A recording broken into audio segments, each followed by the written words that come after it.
नमस्कार, जोहार। Study 24 zone के माध्यम से मैं हरिओम एक बार पुनः आप सबों के बीच उपस्थित हूँ और आज हम जिस मुद्दे को लेकर करके आप सबों के बीच उपस्थित हैं वो भी प्रश्न पत्र लीक मामला से जुड़ा हुआ है।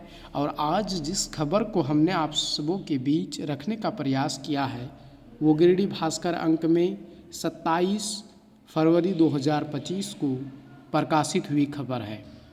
देखिएगा, प्रश्न पत्र लीक मामले का उजागर हो चुका है।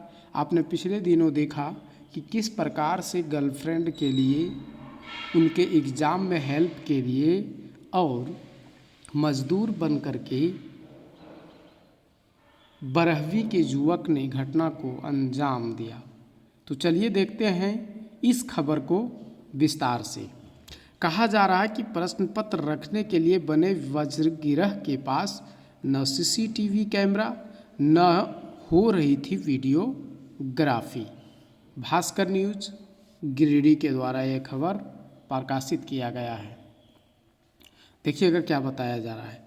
मैट्रिक की परीक्षा को लेकर जिले में बने 161 परीक्षा केंद्रों पर कदाचार मुक्त परीक्षा के लिए केंद्रों के हर कमरे में सीसीटीवी कैमरा और वीडियोग्राफी की व्यवस्था की गई थी। समझ रहे हैं बात को कि हर जगह पर वीडियोग्राफी की जानी थी या की गई थी। लेकिन यहाँ पर बात करें, जिले में मैट्रिक के प्रश्न पत्रों को रखने के लिए बने वज्रगिरह के पास न तो सीसीटीवी कैमरा था और न ही प्रश्न पत्रों के बंडल।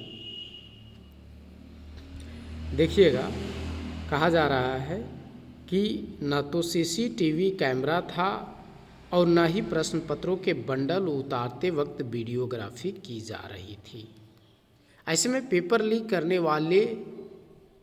करने वालों का गिरोह के सदस्यों ने इसी अव्यवस्था का लाभ उठाया और ट्रक से पेपर का बंडल उतारने के दौरान वहां से पेपर निकाल ली। वही दूसरी ओर वज्रगिरह से निकलकर जब प्रश्न पत्र का बंडल जिले के परीक्षा केंद्रों में पहुंचा तो किसी भी केंद्रों से बंडल के फटे होने की बात भी सामने नहीं आई। तो ऐसे में स्पष्ट है कि पेपर लीक कराने वालों का रैकेट गिरिडीह में सक्रिय था और अव्यवस्था का लाभ उठाते हुए मजदूरों की मदद से बंडल से पेपर निकालकर उसे सील कर दिया। रैकेट का काम आराम से हो गया। जिस दौरान पेपर बंडल से निकाला जा रहा था और उसे फिर से सील किया जा रहा था, उस दौरान तैनात अधिकारियों की नज़र उस पूरे क्रम में गई थी या नहीं, यह सारे मामले जांच में हैं। ऐसे में जांच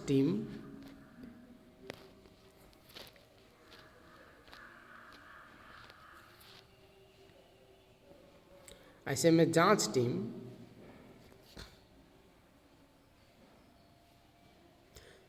तब तक पूरे प्रकरण की जांच ठीक से नहीं करती है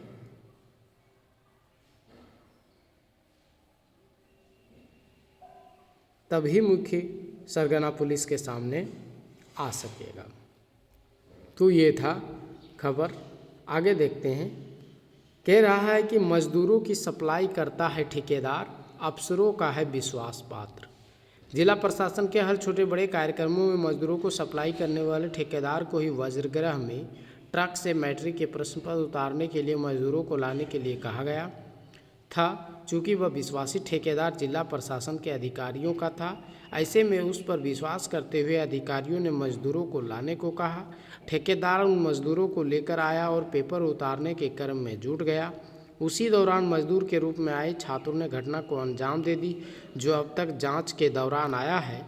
ऐसे में अब पुलिस उस ठेकेदार की तलाश कर रही है जो अपने ठिकाने से गायब है। जिले के हर बड़े अधिकारी पेपर लीक के मामले में कुछ भी बोलने से बच रहे हैं, लेकिन इतनी जानकारी मिल रही कि फरार ठेकेदार शहर का रहने वाला है, जो बीते विधानसभा चुनाव के दौरान भी मजदूरों का सप्लाई कर चुका है।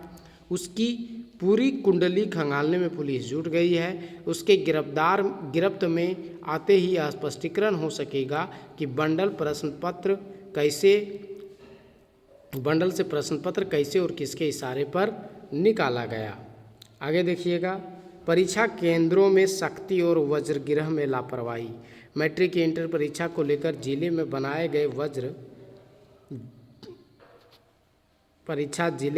गए परीक्षा केंद्रों में जिस तरह सख्ती बरती जा रही थी, अगर सख्ती प्रश्न पत्र रखने वालों वज्रगृह पर बरती जाती तो गिरिडीह जिले से पेपर लीक होने का मामला सामने नहीं आता। अब तक पेपर लीक को लेकर जो मामले सामने आए हैं उसमें जिले के बड़े अधिकारियों की लापरवाही सामने आ रही, जो इस पूरे मामले में कुछ भी बोलने से बच रहे हैं। वज्रगृह बनाने के दौरान वियुक्त स्थल का ध्यान नहीं रखा गया, जिससे प्रश्न पत्र के बंडलों को लेकर ट्रक वज्रगृह तक नहीं पहुंच सका और आराम से पेपर लीक हो गया। तो ये खबर था आपका दैनिक भास्कर गिरिडीह के अंक में प्रकाशित 27/2/2025 के दिनांक को। तो ये पूरी कहानी है पेपर लीक होने का। हालांकि अभी भी मजदूरों को सप्लाई करने वाले ठेकेदार की तलाशी जारी है और ऐसा बताया जा रहा है विभिन्न अखबारों और सोर्स के माध्यम से कि वो ठेकेदार फ़िलहाल महाकुंभ स्नान के लिए गए हुए हैं और पिछले कई दिनों से वापस गिरिडीह नहीं पहुंचे हुए हैं। तो मिलते हैं फिर एक नए वीडियो में, तब तक के लिए हमें इजाज़त दीजिए। जोहार, नमस्कार।